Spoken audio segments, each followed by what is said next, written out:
Os Impressionistas. Versão brasileira Audio News. Gauguin.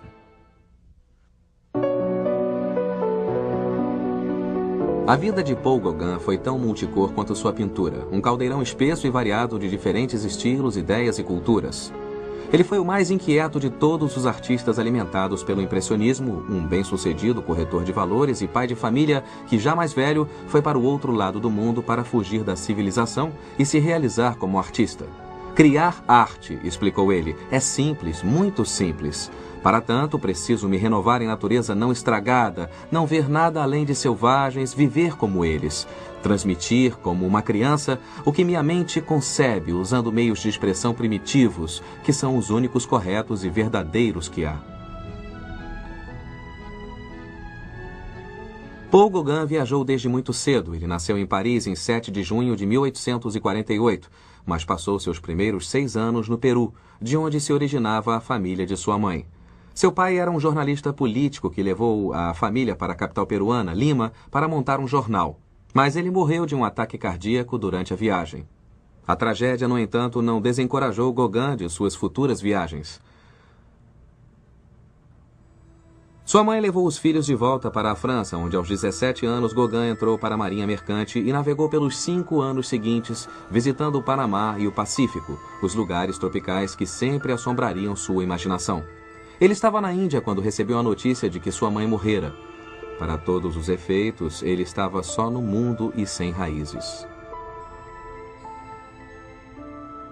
Ele iniciou uma bem-sucedida carreira como corretor de valores em Paris, 1872. Pelos 10 anos seguintes, ele viveu uma vida burguesa, modelo, ganhando bastante dinheiro, casando com uma jovem dinamarquesa chamada Mette e tornando-se pai de 5 filhos. 2 anos depois de chegar à capital francesa, ele também começou a desenvolver o interesse por arte quando visitou a primeira exposição impressionista em 1874. Gauguin ficou fascinado com o trabalho deles. O livre uso da tinta, os cenários informais, os tons mais claros e a revigoração da pintura francesa de paisagens. Tanto assim que ele se tornou um ávido colecionador de obras impressionistas. Não demorou e Gauguin decidiu tomar ele mesmo do pincel e da paleta. A princípio, ele pintava nos fins de semana e elevou-se às aulas noturnas. Ele demonstrou talento suficiente para ser aceito como discípulo por Camille Pissarro, que o apresentou ao método impressionista de pintura ao ar livre. Mas logo, Gauguin aplicou as lições do impressionismo a imagens de interiores domésticos e à figura humana. Este quadro foi pintado quando Gauguin tinha 30 anos, uma imagem calma, tranquila, mas de alguma qualidade para um novato. Ele mostra sua mulher, Mette, sentada diante de uma janela, em casa, costurando com a mesma intensidade nas mãos que Gauguin aplicava ao ato de pintar ao retratá-la. Com suas pinceladas secas e bruxeleantes, ele acaricia seu rosto, o que dá eco ao efeito de harmonia doméstica, até bem-aventurança. Nesta obra e em outras, Gauguin mostrava um crescente talento que começou a granjear elogios dos críticos quando expôs na 6ª Exposição Impressionista de 1881. A quebra do mercado de valores, 1 ano depois, ajudou Gauguin a decidir que a pintura era sua vocação. Apesar de ter mulher e 5 filhos para sustentar, a arte assumira posição prioritária em sua vida. Tempos de desespero financeiro se seguiram. Gauguin deixou a mulher e os filhos em Copenhague com os sogros, enquanto foi para Paris tentar ganhar a vida pintando. Em vez disso, o empobrecido Gauguin teve de ganhar dinheiro colando cartazes. Ele vendera sua coleção de impressionistas para sustentar a si mesmo e a família, e escreveu a Pissarro: "Todo dia me pergunto se não devo ir ao sótão e passar uma corda no pescoço. A única coisa que me impede é a pintura." Juntando algum dinheiro, Gauguin decide deixar a capital francesa no verão de 1866 e buscar inspiração e uma vida mais barata na Bretanha.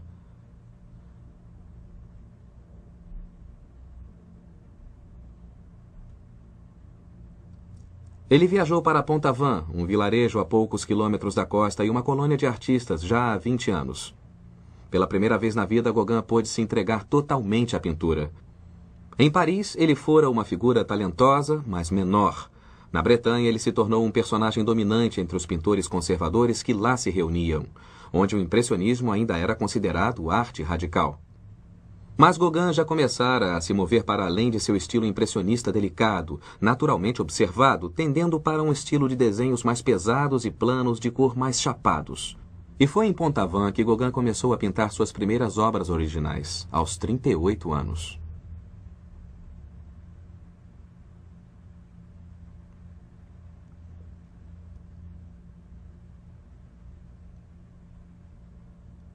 Mesmo à primeira vista, esta é uma repousante imagem de 4 camponesas bretãs, exoticamente vestidas nos trajes locais, juntinhas perto de um muro baixo, fofocando animadamente, enquanto um fazendeiro e seus gansos passam na direção oposta, atrás delas.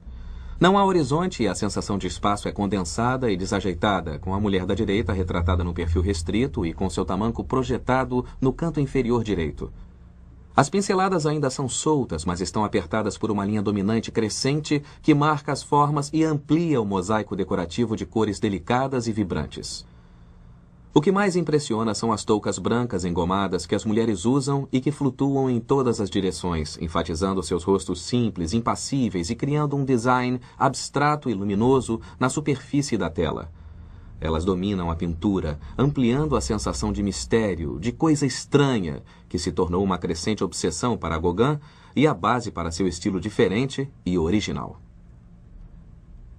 Após 3 meses na Bretanha, Gauguin retornou a Paris para tentar vender sua obra, onde, com a chegada do inverno, o estado de saúde e de seu moral atingiram o desespero.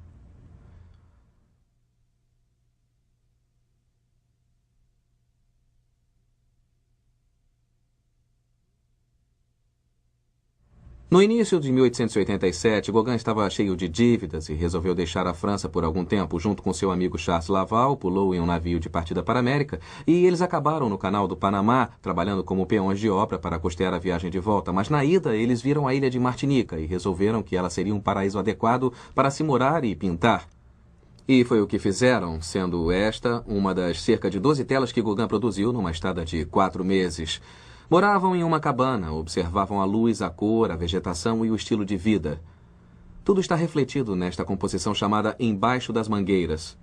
Mas o que à primeira vista parece apenas uma olhadinha na vida cotidiana é, na verdade, um quadro totalmente ordenado e controlado, do ritmo pontuado das árvores, pá, pá, pá, pá, direto para a esquerda, até o formato composicional das figuras, que é triangular, com os animais dando ênfase, mas também sendo figuras bastante disparatadas nas laterais. E a pincelada, ou a técnica que Gauguin empregou, ela é quase acariciante no rosto, mas esses batimentos são quase riscos de lápis, horizontais aqui.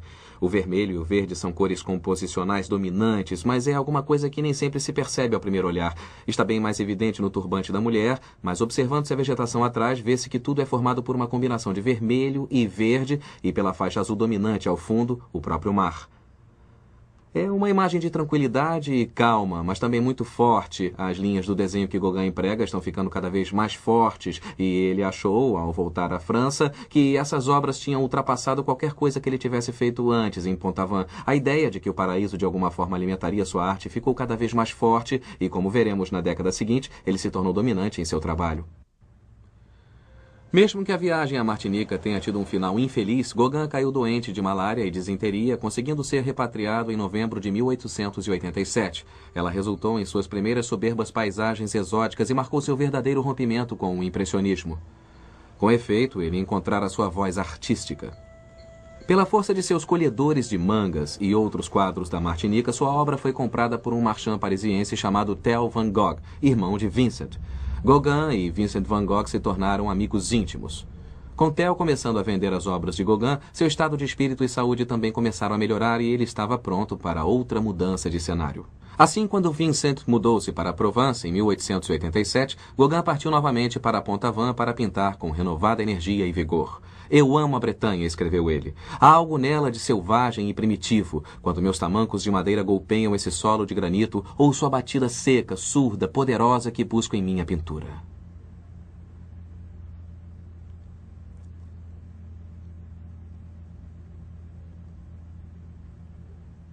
Essa batida reverbera em um quadro às vezes chamado Visão após o Sermão, ou às vezes Jacó lutando com o anjo, pintado quando Gauguin tinha 40 anos. Aqui ele retrata figuras bretãs rústicas orando no primeiro plano de uma tela vividamente colorida que mostra uma cena visionária ou paisagem onírica em que Jacó realmente luta com um anjo alado. A tela está dividida diagonalmente por uma árvore e é dominada por áreas de cor ousada, lisa, saturada, um efeito que Gauguin desenvolvera a partir de gravuras japonesas que também foram a fonte das figuras que lutam. É uma pintura em duas metades e dois mundos, que reapareceriam em suas obras mais tardias, onde o povo bretão está retratado mais perto do observador, em tamanho exagerado, exótico, mas essencialmente real. Mas a dupla de lutadores surge como se de outro reino. Como Gauguin comentou em uma carta para Van Gogh, acho que alcancei uma simplicidade muito rústica e supersticiosa nas figuras. Para mim, este quadro, prossegue, a paisagem e a luta só existem na imaginação das pessoas que oram após o sermão. Gauguin se afastava rapidamente do mundo natural na direção de uma pintura dominada pela imaginação. Sabemos que Gauguin foi um autorretratista prolífico, mas este está entre os mais extraordinários já feitos. Foi pintado no fim do verão, início do outono de 1888 e foi o resultado de uma sugestão de seu amigo e rival Vincent van Gogh, que estava em Arles e queria ficar a par do que os amigos andavam fazendo. Então, ele pediu que Émile Bernard, Charles Laval e também Gauguin pintassem os retratos um dos outros e, no fim, eles decidiram que o autorretrato era a melhor maneira de fazê-lo, mesmo que aqui Gauguin faça uma certa mesura à proposta original, fazendo este retrato de Bernard, que adorna a parede. Em essência, mesmo que este extraordinário retrato esteja carregado de simbolismo, principalmente aqui nesta inscrição, Les Misérables, para Vincent van Gogh de Gauguin, ele se identifica com o herói Jean Valjean, do grande romance de Victor Hugo, Les Misérables. O que Gauguin aprecia, e aquilo com que se identifica em Valjean, é a ideia do réprobo de coração de ouro, um homem, e eu cito, cheio de aristocracia e delicadeza interior, mas ele também enxerga Valjean como um desajustado. Ele defende a tese em uma carta a Van Gogh que os impressionistas são desajustados modernos, pessoas alijadas da sociedade. Ele prossegue dizendo que este retrato não é só um autorretrato, mas uma imagem para todas as vítimas da sociedade. Eu creio que, neste particular, ele está sendo um tantinho irônico. O outro simbolismo no quadro é ainda mais extremo. Este louco papel de parede, cujo padrão floral parece estar crescendo na cabeça de Gauguin em 2 pontos e depois apenas enfeitando a parede ao fundo. Gauguin diz que é o tipo de papel de parede que se encontraria no quarto de uma mocinha e que ele simboliza a pureza do movimento impressionista. Seu rosto parece quase calcinado. Ele diz que é o resultado de ficar perto do forno da cerâmica, mas é o fogo da criatividade que queima. Enfim, eu acho que este é o tipo do autorretrato com um brilhinho no rosto do artista enquanto réprobo. Van Gogh observou em uma carta depois que recebeu este retrato que sexo e sangue sempre vencem a ambição em Gauguin. E acho que em seu fim de carreira, Gauguin provou que isso, ao menos em parte, era verdade. O amigo de Gauguin, Van Gogh, morava aqui em Arles, na Casa Amarela, localizada exatamente onde estou, em frente daquele prédio ali, e ele desejava muito estabelecer uma colônia de artistas aqui no sul da Provence, e ele escreveu incontáveis cartas a seu amigo Gauguin, no norte, implorando que ele viesse para cá. Finalmente, em 23 de outubro de 1888, Gauguin aceitou e veio para a cidade. Apesar de produzir uma obra de muita força em Arles, a estada de Gauguin não foi feliz. Ele não gostou do povo, da luz ou da paisagem e discutia incessantemente com Van Gogh sobre pintura. Gauguin defendia que na arte a primazia era da imaginação, enquanto Van Gogh defendia que tudo era uma questão de percepção visual e do ato de olhar. As discussões chegaram às vias de fato na noite de 23 de dezembro, quando, após um jantar na Casa Amarela, que ficava ali, Gauguin saiu para tomar ar e beber alguma coisa, e depois de passear pela cidade, percebeu passos conhecidos soando atrás dele. Ele se virou e viu seu amigo Vincent com uma expressão alucinada no rosto, brandindo uma navalha que brilhava ao luar. Gauguin disse que olhou para Vincent, que olhava para baixo, e depois esgueirou-se, envergonhado, de volta para a escuridão. Achando que as coisas estavam um tanto perigosas, Gauguin resolveu ir dormir em um hotel e voltou na manhã seguinte para pegar seus pertences. Mas havia uma multidão do lado de fora da Casa Amarela, além de um grupo de policiais. Depois que Gauguin falou com um dos policiais, ele descobriu que seu amigo Vincent van Gogh tinha decepado metade da orelha na noite anterior. Então, numa tentativa de salvar o amigo de ainda maior constrangimento, mas principalmente para cair fora de Arles, Gauguin pegou tudo que lhe pertencia e pulou no primeiro trem de volta a Paris. Após breve permanência na capital, Gauguin procurou refúgio e inspiração, uma vez mais, na Bretanha. Ele começou a produzir uma sequência de quadros extraordinários onde a cor é cada vez mais ousada. Ele começa a soltar as rédeas da imaginação. Este quadro é um retrato altamente estilizado de Marie-Angélique Sartre, mulher do prefeito, que Gauguin retrata contra um fundo azul profundo emoldurado por um círculo que lembra um halo, que cria a sensação de um quadro dentro do quadro. À esquerda está uma escultura em cerâmica do Peru, uma espécie de múmia peruana e parte da coleção que a mãe de Gauguin amealhara, usada aqui como um instrumento para apresentar uma visão em paralelo de duas culturas primitivas, uma de sua infância, a outra que ele adotou, a Bretanha. Elemental, rústica, mas ainda tingida de exotismo, tudo está visível nas roupas de Marie-Angélique, em sua pose e, acima de tudo, em seu rosto. Theo van Gogh declarou que a mulher lembra um pouco uma novilha, mas há algo tão novo, tão interiorano nela, que é um prazer olhar. Marie-Angélique encarou de modo diferente, uma vez que ela era considerada um tipo de beleza na região. Dizem que ela gritou «Quel horreur!» e jogou o quadro na cara de Gauguin quando lhe foi mostrado. Seu interesse nas assim chamadas culturas primitivas aumentou muito, o suficiente para Gauguin planejar outra viagem aos trópicos, vendendo todos os quadros que conseguiu em um leilão em Paris no início de 1891 e levantando 10.000 francos. Após uma breve visita a Copenhague para se despedir de sua distanciada família, Gauguin zarpou em abril em uma viagem de 2 meses que o levaria aos mares do sul e ao Tahiti. Aqui, sob o sol tropical, ele finalmente encontrou um estilo de vida e inspiração para seus quadros que era um tanto primitiva, como fora a Bretanha, e profundamente sensual. «Creio que minha arte é uma semente», escreveu ele, «e no Tahiti espero cultivá-la para mim mesmo em seu estado selvagem e primitivo». E assim Gauguin alugou uma cabana de bambu e começou a desenhar e pintar. Mesmo vivendo vidas muito separadas, Gauguin e sua mulher ainda se correspondiam por carta regularmente. «Estou trabalhando com afinco agora que conheço o solo nativo e seu cheiro», escreveu Gauguin para Met. «Estou pintando os tahitianos de forma muito enigmática, mas levei quase 1 ano para compreendê-los». O que ele deixou de dizer é que estava agora casado com uma bela garota polinésia de 13 anos chamada Teamana. Eles eram incapazes de se comunicar verbalmente, uma vez que um não falava a língua do outro, mas Teamana tornou-se a inspiração visual de muitos quadros de Gauguin, como um historiador da arte declarou, uma espécie de Eva primitiva dos seus sonhos que foi modelo de muitos de seus melhores quadros.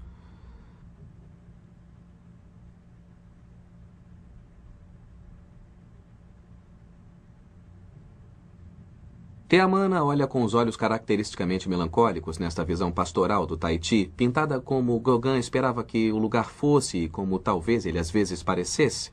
Junto com outra garotinha que toca flauta, ela se senta embaixo de uma árvore à beira da lagoa. No fundo, adoradores cumprem seus rituais e dançam diante de um ídolo polinésio entalhado. Uma cena certamente invocada das profundezas da imaginação de Gauguin e temperada de nostalgia, já que tais costumes religiosos antigos haviam sido totalmente eliminados. Mas a chave da pintura era a cor, cada vez mais como uma tapeçaria lírica onde tudo está perfeitamente equilibrado, mas também com simbolismo se esgueirando. O vestido branco de Teamana é virginal e contrasta com o cão vermelho, um símbolo da sexualidade masculina ou luxúria. Em outras palavras, como Gauguin explicou, a pintura era como uma espécie de música que eu crio com um arranjo de desenhos e cores, usando como pretexto alguns temas arrancados da natureza ou da vida, sinfonias, harmonias. A arte de Gauguin, assim como seu estilo de vida, cada vez mais se afastava da França, mas ele ainda precisa vender sua obra em casa e assim ele faz uma visita fugaz a Paris para ajudar a promover as vendas. Na ocasião, a pintura de Gauguin foi irrestritamente ridicularizada pela crítica em artigos com manchetes do tipo Rios Laranja e Cães Vermelhos, que expressavam incredulidade quanto à cor e seu evidente desejo de viver entre selvagens. Desiludido com a França e a civilização em geral, e desistindo de chegar a se estabelecer como um artista importante em Paris, Gauguin jurou ir embora de novo para os mares do sul e nunca mais voltar. E em junho de 1895, aos 47 anos, ele deixou a França pela última vez. Um alcoólatra desesperado e doentio, mais uma vez sozinho no mundo. Quando ele chegou de volta ao Tahiti, sua esposa Teamana recusou-se a ter mais alguma coisa com ele, que ficava cada vez mais doente com problemas de pele e era frequentemente hospitalizado com males cardíacos. Ele também sofria de sífilis, se bem que tenha tomado outra amante, desta vez uma menina de 14 anos chamada Pahura.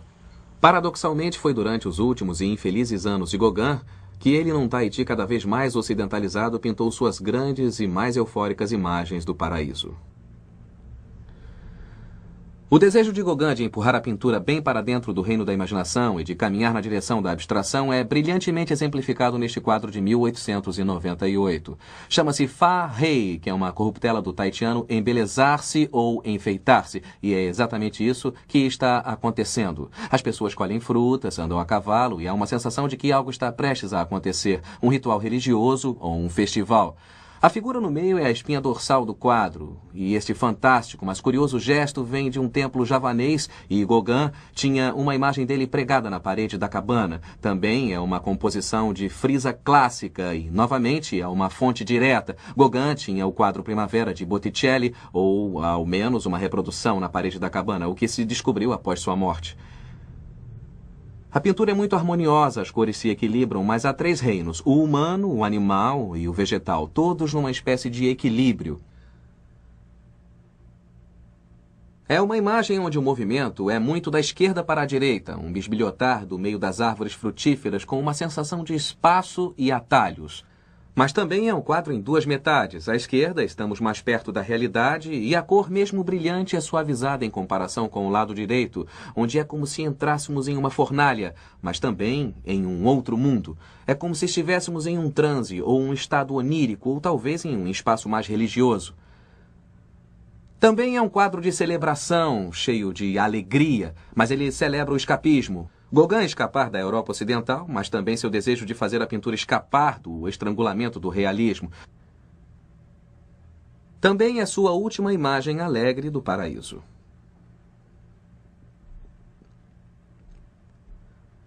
Chegando ao fim da vida, a produção artística de Gauguin reduziu-se rapidamente e ele apelou para um emprego de escritório na cidade próxima para tentar ganhar a vida. Em 8 de maio de 1903, aos 54 anos, Paul Gauguin morreu. Mesmo imediatamente após sua morte, a controvérsia e a animosidade o seguiram e, tendo-se indisposto com o bispo local, foi-lhe negado um enterro cristão e algumas de suas obras foram queimadas por serem consideradas indecentes.